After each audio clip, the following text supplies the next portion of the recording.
الصلاة والسلام عليك يا رحمة للعالمين۔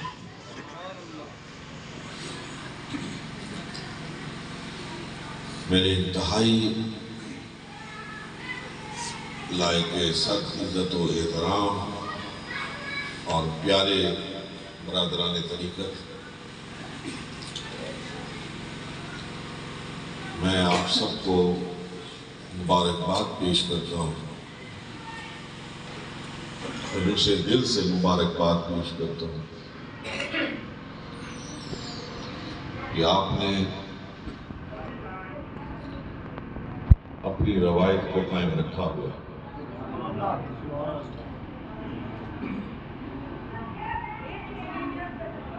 آپ اصحاب وفا ہیں، وفاؤں کے امین لوگ ہیں، چوتھی نسل سے اس محبت اور روح کے تعلق کو مضبوطی سے تھامے ہوئے ہیں، اور الحمدللہ محبت کا، وفا کا، اخلاص کا، مودت کا یہ سفر بحسن و خوبی جاری و ساری ہے۔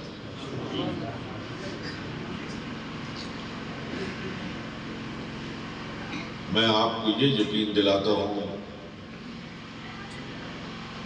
کہ جتنی محبت آپ بغار شریف سے کرتے ہیں، بغار شریف والے 100 گنا زیادہ آپ سے محبت کرتے ہیں۔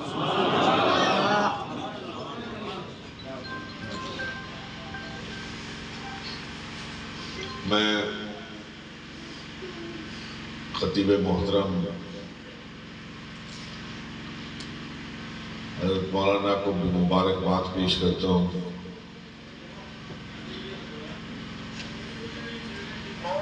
کہ وہ اس گاؤں کی خدمت دین کو بطریق احسن سر انجام دے رہے ہیں، اور دربار شریف کے ایک نمائندہ کی حیثیت سے اس محبت کی بھی جوت جگائے ہوئے ہیں۔ میرے عزیزوں، دنیا میں تعلقات کی مختلف بنیادیں ہوتی ہیں۔ سب سے پہلا تعلق خاندان کا تعلق ہوتا ہے، خون کا تعلق ہوتا ہے، قبیلے کا تعلق ہوتا ہے، جغرافیے اور نسل کا تعلق ہوتا ہے، زبان کا تعلق ہوتا ہے، وطن کا تعلق ہوتا ہے۔ یہ سارے تعلقات انسانوں کے اندر باہمی محبت پیدا کرتے ہیں، مودت پیدا کرتے ہیں، اور ایک تعلق ہے جو صرف اور صرف اللہ کی رضا کے لیے ہوتا ہے۔ اس میں کوئی دنیاوی منفعت، کوئی لالچ، کوئی غرض پوشیدہ نہیں ہوتا، وہ صرف اور صرف روح کی دنیا کو آباد کرنے کے لیے ہوتا ہے۔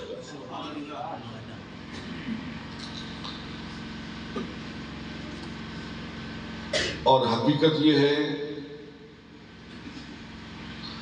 کہ ایک مسلمان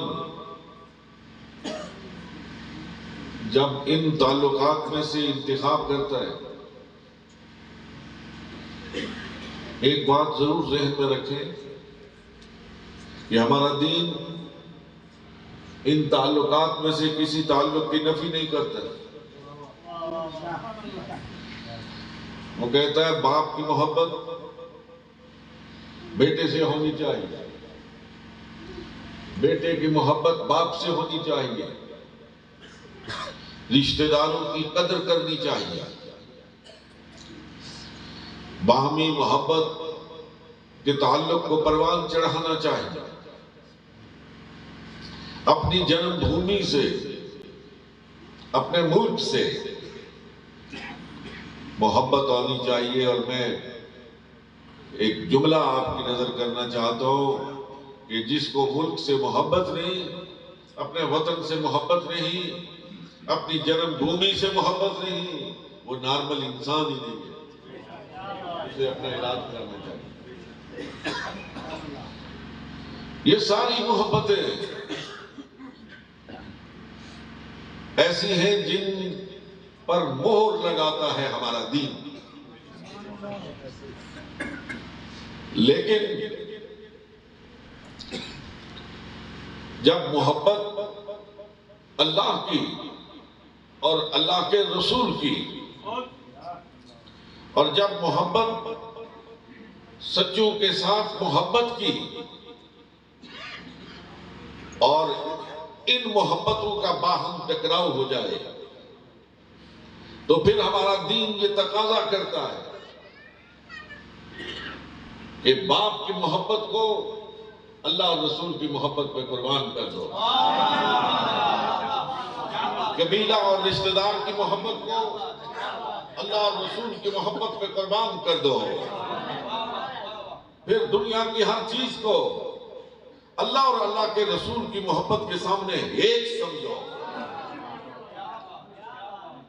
یہ وہ سبق ہے جو ہمارے آقا دو جہاں حضرت محمد الرسول اللہ صلی اللہ علیہ وسلم اس امت محمدیہ کو دیا۔ انتہائی مختصر وقت ہے، میں چند نکات کی جانب آپ کی توجہ صرف مبذول کراؤں گا۔ حضرات، ہجرت مدینہ کو دیکھ لیجئے، لوگوں نے باپ کی محبت کو قربان کر دیا، بیٹوں کی محبت کو قربان کر دیا، اپنے علاقے کی محبت کو قربان کر دیا، جغرافیے کی محبت کو قربان کر دیا، نسل اور وطن کی محبت کو قربان کر دیا، اور نعرہ لگا دیا کہ اے اللہ اور اللہ کے رسول، ہماری ساری محبتیں آپ کی محبت کے سامنے ہیچ ہیں۔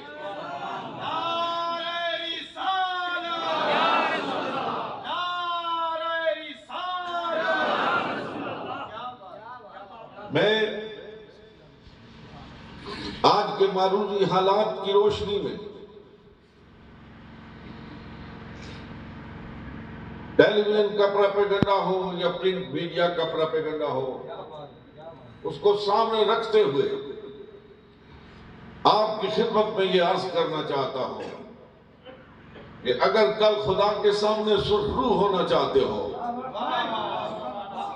کل محمد عربی صلی اللہ علیہ وسلم کے سامنے ایمان کے چہرے کے ساتھ جانا چاہتے ہو، تو پھر ہر محبت کو اللہ اور اللہ کے رسول کی محبت کے سامنے ایک سمجھو۔ ادھر ادھر سے اٹھنے والی آوازوں پہ کان نہ لگاؤ۔ میرے عزیزوں، اپنی روایات کے پابند رہو، اپنے آقا سے ٹوٹ کر محبت کرو، ٹوٹ کر محبت کرو، ٹوٹ کر محبت کرو۔ دین نام ہی محبت رسول کا ہے۔ اپنے آقا سے ٹوٹ کر محبت کرو، اور اس آقا علیہ السلام نے جس در پر لے جانے کے لیے بازاروں میں پتھر کھائے، اپنے پیاروں کو خاک و خون میں تڑپتا ہوا دیکھا، ان کے کلیجے چبائے ہوئے اپنی آنکھوں سے دیکھے،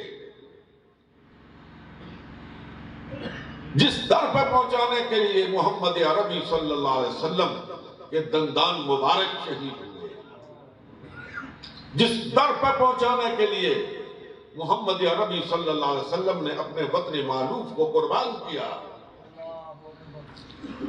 اس در سے دوری مت اختیار کرو۔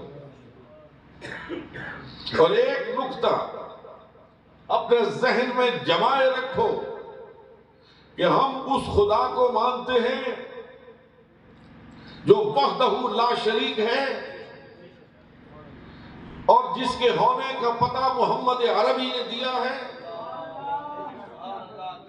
ہم کسی کو اس کا شریک نہیں ٹھہراتے. وہ وحدہ لا شریک ہے.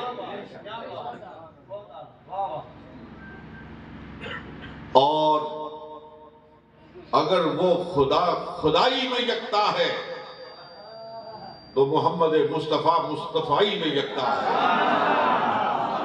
وہ وحدہ لا شریک ہے اور اس وحدہ لا شریک نے اپنے محبوب کو اس پوری کائنات میں سے چن کے بنایا ہے. اور محمد مصطفیٰ کو بنا کے اپنی تخلیق کے قلم کو توڑ کے نہ اس جیسا کوئی خدا ہے نہ ان جیسا کوئی مصطفیٰ ہے. بس اس عقیدے پر جمے رہو کہ خدا جیسا خدا کوئی نہیں اور مصطفیٰ جیسا مصطفیٰ کوئی نہیں.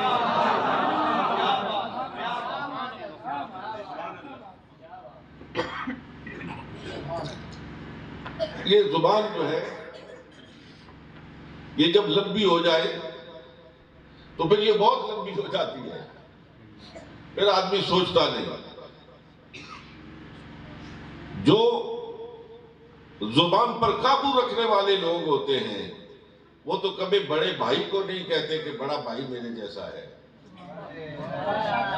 وہ تو کبھی باپ کو نہیں کہتے کہ میرا باپ میرے جیسا ہے.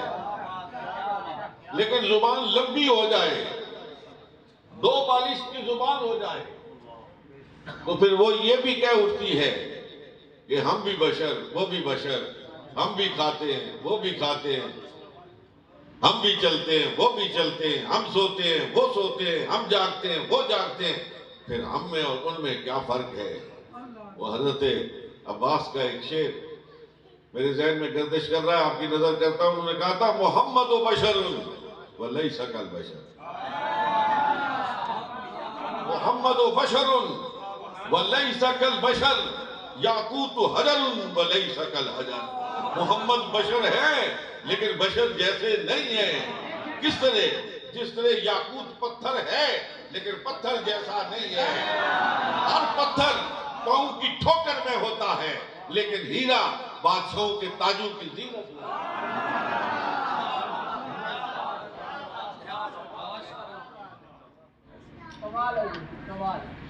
ایک بات ایسے ذہن میں آئی, میں آپ کی خدمت میں عرض کرتا ہوں. حضور سرور کون و مکان جناب محمد الرسول اللہ صلی اللہ علیہ وسلم کی ذات والا صفات کو ایک آنکھ سے نہیں, کانا نہیں دیکھ سکتا. تاجدار ختم نبوت زندہ باد زندہ باد زندہ باد. تاجدار ختم نبوت زندہ باد زندہ باد زندہ باد. تاجدار ختم نبوت زندہ باد زندہ باد زندہ باد. ایک آنکھ والا نہیں دیکھ سکتا. اگر سرکار کو دیکھنا ہے نا تو پھر دونوں آنکھوں سے دیکھو, دونوں آنکھیں کھول کے دیکھو. ایک آنکھ سے دیکھو گے تو وہ زمین پر آپ کو چلتے پھرتے نظر آئیں گے, سوتے جاگتے نظر آئیں گے, حضرت عائشہ کے حجرے میں نظر آئیں گے, حضرت حسن اور حسین کو کندھوں پہ بٹھائے ہوئے نظر آئیں گے, بدر میں نظر آئیں گے, احد میں نظر آئیں گے. طائف کے بازار میں پتھر کھاتے ہوئے دکھائی دیں. آپ کیا اٹھیں گے کہ پھر جو کچھ ہمارے ساتھ ہوتا ہے وہی تو ہمارے نبی کے ساتھ ہوتا ہے. جیسے ہم ہیں ویسا وہ ہے. پتھر لگے تو ہمارا خون نکلتا ہے, پتھر لگے تو اس کا خون نکلتا ہے. پھر فرق کیا ہے؟ یہ آنکھ, ایک آنکھ سے دیکھنے کا نتیجہ ہے. ایک آنکھ سے دیکھو تو وہ طائف کے بازار میں نظر آتے ہیں, اور اگر دونوں آنکھیں کھول کے دیکھو تو پھر وہ سدرۃ المنتہا سے آگے دکھائی دے.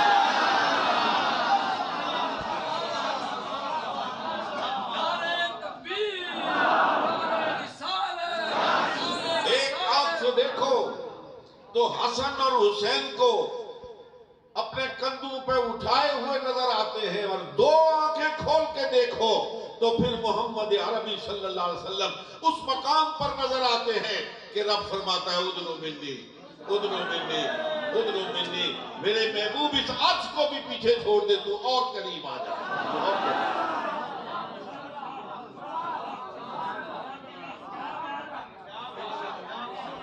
انتہائی قابل احترام سامعین محترم، یہ جملے اس لیے عرض کر رہا ہوں، دل درد مند کے ساتھ عرض کر رہا ہوں، اس لیے کہ بڑی خوفناک قسم کی آوازیں، بڑی وحشتناک اور دہشتناک آوازیں میڈیا پہ سنائی دیتی ہیں۔ سوچ میں گم ہو جاتا ہوں کہ یہ محمد عربی صلی اللہ علیہ وسلم کے غلاموں کا ملک ہے۔ یار ہماری تو پیدائش ہوئی تو سرور عالم و عالمیان صلی اللہ علیہ وسلم کی نعت پاک کانوں میں پڑی، ہمارا تو بچپن گزرا، لڑکپن گزرا، جوانی گزری، بڑھاپا آ گیا، ہم نے تو جب بھی سنا سرکار کی مدح کو سنا، سرکار کی تعریف کو سنا۔ یہ کس کی نظر لگ گئی ہے کہ لوگوں نے پیمانے لے کر ذات مصطفیٰ کو تولنا شروع کر دیا ہے۔ میرے عزیزوں، انتہائی پیارے عزیزوں، اور خاص طور پر نوجوان بیٹوں، میں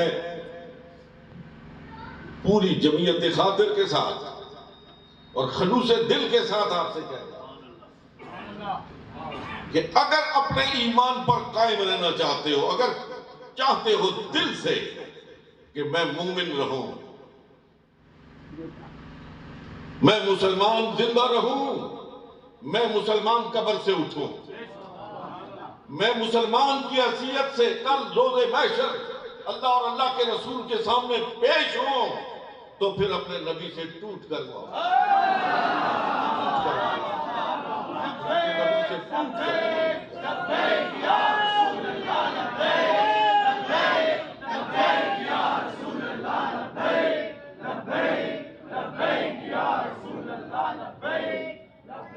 اور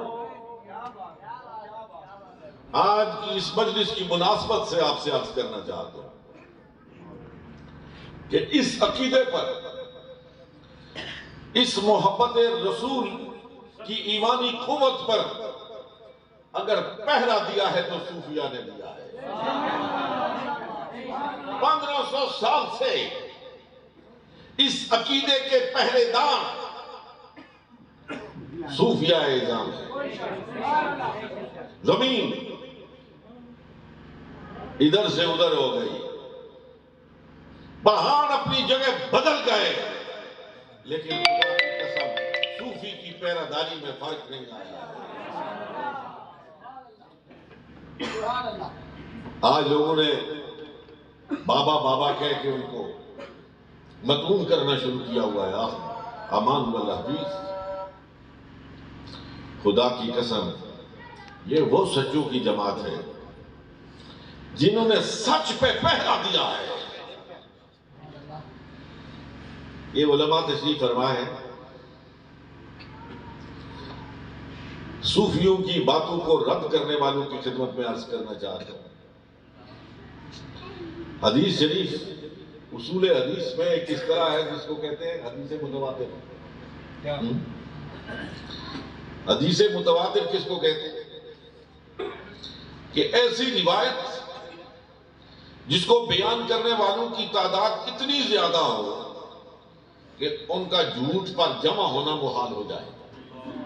جب ایک آدمی جھوٹ بول سکتا ہے، 2 بول سکتے ہیں، 3 بول سکتے ہیں، 4 بول سکتے ہیں، اس وقت متقی کہلاتا ہے۔ لیکن آؤ قرآن کو دیکھو، قرآن کیا کہتا ہے؟ قرآن کیا کہتا ہے؟ یا ایھا الذین آمنوا اتقوا اللہ۔ پہلی بات کیا ہے؟ ایمان والو۔ اور پھر دوسری بات کیا ہے؟ اے اصحاب تقویٰ، اے نمازیں پڑھنے والے، اے روزے رکھنے والے، اے حج کرنے والے، اے زکوٰۃ دینے والوں، اگر ایمان بھی تمہارے پاس ہے، تقویٰ بھی تمہارے پاس ہے، دونوں چیزیں ہیں. تو اب اگر ان کو بچانا چاہتے ہو، اگر ان پہ پہرا بٹھانا چاہتے ہو، اس عبادت اور ریاضت پر کسی کو نگران بنانا چاہتے ہو، وَكُونُوا مَعَ الصَّادِقِينَ. بھئی ایمان کے بعد، تقوی کے بعد کیا ضرورت تھی کہ اب اللہ والوں کی سچوں کی دوستی اختیار کرو؟ اور ایک غلط فہمی جو پھیلائی جا رہی ہے اس کا ازالہ کرنا چاہتا ہوں. لوگ کہتے ہیں تھے، سچے تھے، اولیاء اللہ تھے، صوفیاء تھے، اب معدوم ہو چکے ہیں. میں یہ ماننے کو تیار ہوں. میں کیوں یہ نہیں مانتا؟ میں اس کے انکار کو نص قطعی کا انکار سمجھتا ہوں. اس لیے کہ قرآن کا خطاب کرنے اول سے نہیں تھا، کرنے ثانی سے نہیں تھا. قرآن کا خطاب تا قیام قیامت ہے، اور یہ امر کا صیغہ ہے. یا ایھا الذین آمنوا اتقوا اللہ وکونوا مع الصادقین. سچوں کے ساتھ ہو جاؤ. اگر سچے ہیں نہیں تو مولا کس کے ساتھ ہو جائے؟ کس کے ساتھ ہو جائے؟ قرآن کی یہ بات اس بات پر دلالت کرتی ہے کہ سچے کل بھی موجود تھے، سچے آج بھی موجود تھے. سچے جس طرح کل موجود تھے اسی طرح تا قیام قیامت موجود رہیں گے. اور ان سچوں کا دامن تھامے بغیر یہ دامن ڈول کشتی ساحل مراد تک نہیں پہنچ سکتی. اقبال نے کہا تھا دمِ عارف نسیم صبح و دم ہے، دمِ عارف نسیم صبح و دم ہے، اسی سے ریشہ مانی میں دم ہے. اگر کوئی شعیب آئے میسر، اگر کوئی شعیب آئے میسر، شبانی سے کلیمی دو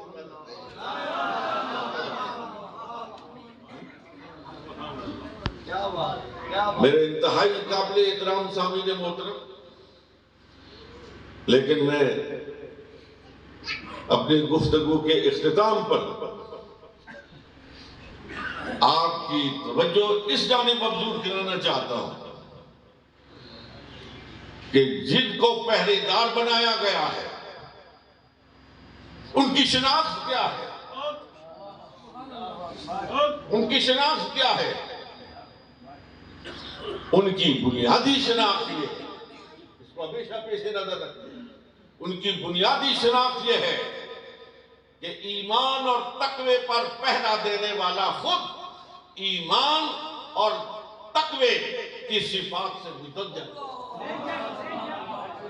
وہ خود صاحب ایمان ہو، وہ خود صاحب تقوی ہو، پھر ہی ایمان والوں اور تقوی والوں کی اس دولت پر پہرا دے.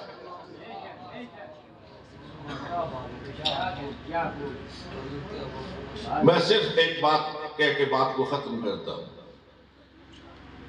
آج بغار شریف کے مشائخ کے یہ عرس کی تقریب ہے. یہ فرسٹ ہینڈ روایت ہے. جہنم کا ایک شخص یہ روایت کرتا ہے کہ میں جہنم میں تھا، گناہ پر قادر تھا، گناہ کبیرہ پر قادر تھا کہ میرے شیخ محترم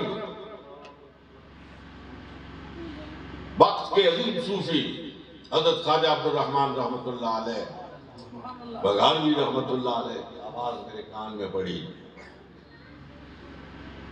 اور نام لے کے کہا کہ غلام محمد باز آ جاؤ.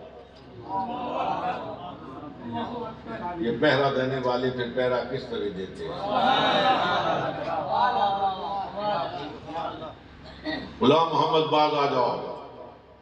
میں نے اسے اپنا وہم سمجھا، میں نے اسے اپنا گمان سمجھا. تھوڑی دیر کے بعد پھر اپنے آپ کو مجتمع کیا. جب دوبارہ گناہ کا ارادہ کیا پھر ذرا سختی کے ساتھ آواز آئی،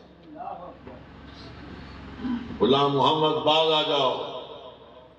رک گیا، لیکن پھر شیطان مجھ پر پوری طرح حاوی تھا.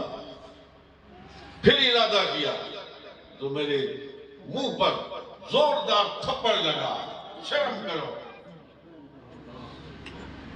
میں بھاگا، میں نے غسل کیا، کپڑے بدلے، تھوڑا سا سامان لیا اور بگاج شریف کی طرف روانہ ہو گیا۔ لگا بڑا شرمندہ تھا۔ جھکی گردن کے ساتھ مسجد میں گیا تو دیکھا حضرت تشریف فرما ہے اور آپ کے ساتھ آپ سے محبت کرنے والے حلقہ بنائے ہوئے بیٹھے ہیں اور گفتگو جاری ہے۔ میں بہت شرمندہ تھا، آنکھ اٹھا کے اپنے مرشد کے چہرے کو بھی نہیں دیکھ سکتا تھا۔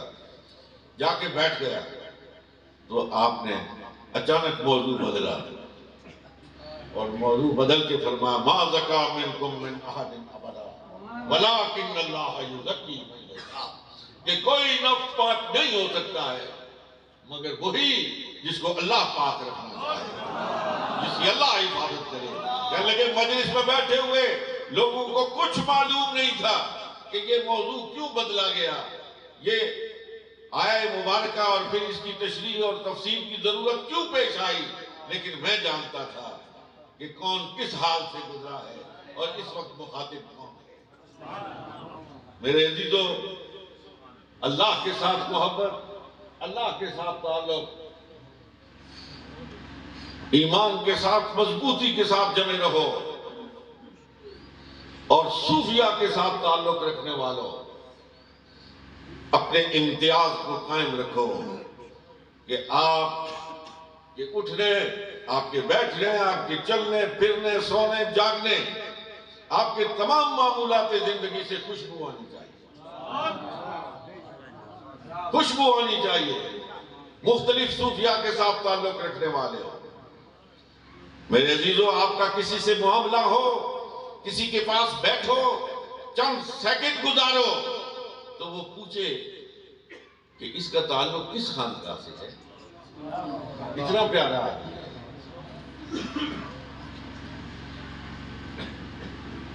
اپنے ایمان کو مضبوطی کے ساتھ تھامے رکھو اور ایمانی صفات کو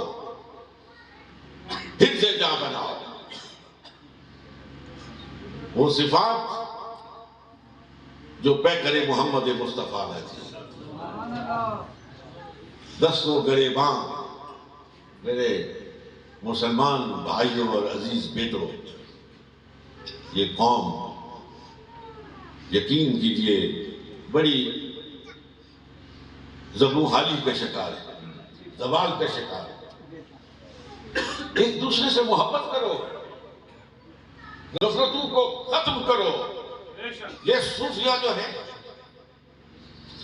آج کل تو عجیب سا ہو گیا نا، صوفی بھی آپس میں لڑتے ہیں، کوئی مصیبت ہے، ایک پیر کے مرید دوسرے کو دیکھنا گوارا نہیں کرتے۔ یہ سارے صوفی ایک ہی آب زلال سے، ایک ہی تالاب سے سیراب ہونے کے لیے اپنی اپنی پگڈنڈیوں میں مہوے سفر ہے۔ تالاب ایک ہے، پانی ایک ہے، تو پھر اختلاف کس بات کا ہے؟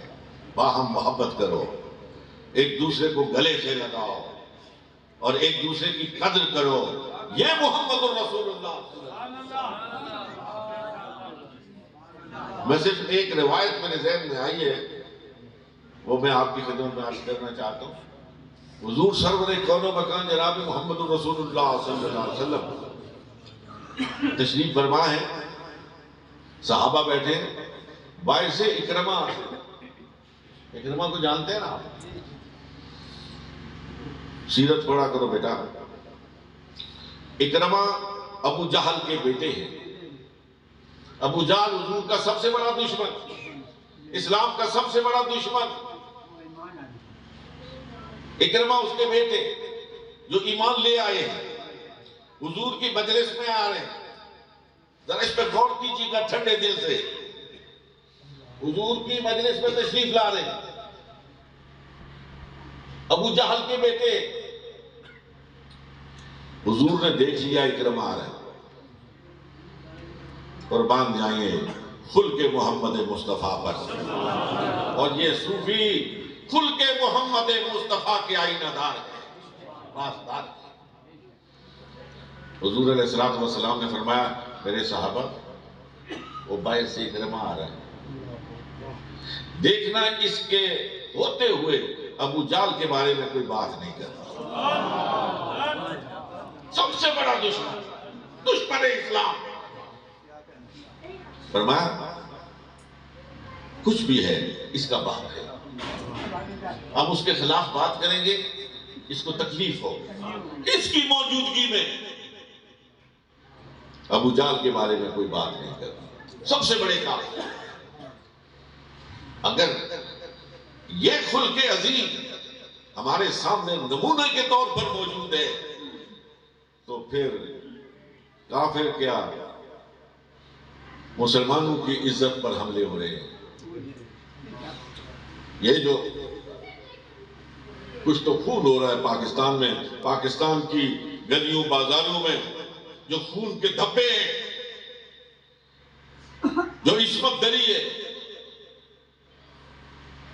جو ڈاکے ہیں، جو لوگوں کا مال لوٹا جا رہا ہے، یہ کوئی انڈیا سے تو لوگ نہیں آتے، یہیں کے لوگ ہیں جو کلمہ پڑھتے ہیں، جو لا الہ الا اللہ محمد رسول اللہ پڑھتے ہیں۔ لیکن میں اختتامی جملہ آپ کی خدمت میں عرض کرنا چاہتا ہوں کہ ایمان پر قائم رہو، تقوی اور طہارت اختیار کرو، اور کسی نہ کسی کے ہاتھ میں ہاتھ دے دو، کسی کو اپنا پہرہ دار بنا لو۔ اللہ رب العالمین آپ کے میرے ایمانوں کی حفاظت فرمائے، اور یہ محبت اور وفا کا سفر اسی طرح جاری و ساری رہے۔ وآخر دعوانا ان الحمدللہ رب العالمین۔ سارے حضرات ایک مرتبہ